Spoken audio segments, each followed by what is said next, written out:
jobs. Have you been surprised by what has or hasn't worked in efforts to turn Yale research into local biotech jobs? Or yeah, that's been harder than I thought.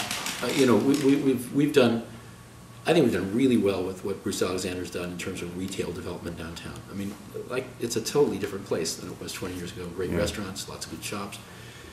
Commercialization and research, the problem is we have lots of good ideas, and we have had successful startup companies, but it's been hard to keep them in New Haven beyond the incubation phase. They get bought by a bigger company and, you know, moved out, or they migrate to Boston or California.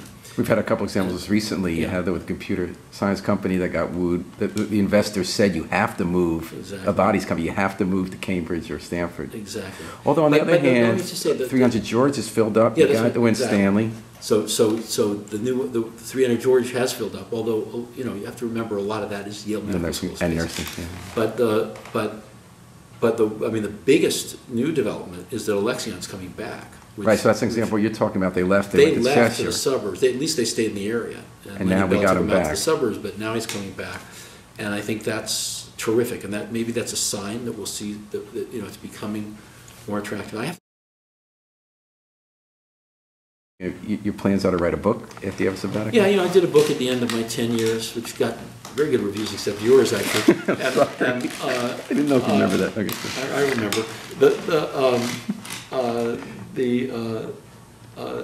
It'll, you know, and I have a bunch of material that I'd like to pull together, and I've had some new things I'd like to write. I go around giving talks on the lessons from the economic crisis, but I've actually not sat down and seriously tried to write this up. But I think I've got some things to say about that are interesting. So is it about economic crisis or about higher ed? It'll be both, or maybe it'll end up being 2 books. I don't know.